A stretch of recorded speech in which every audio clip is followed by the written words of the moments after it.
Okay. Grabe, Mare. Sa sobrang mura ngayon.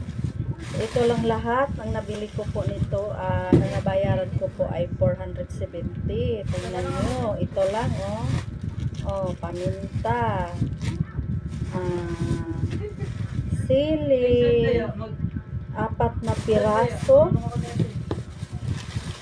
Sibuyas, 2 tali.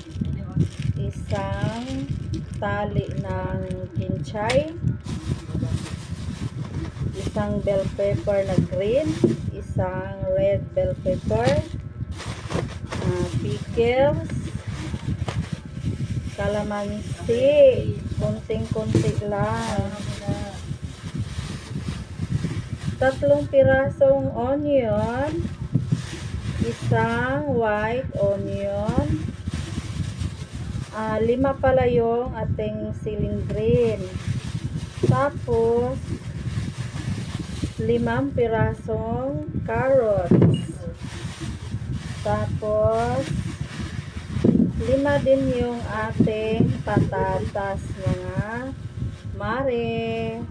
So that's all. 470 pesos only. Diba ang mura?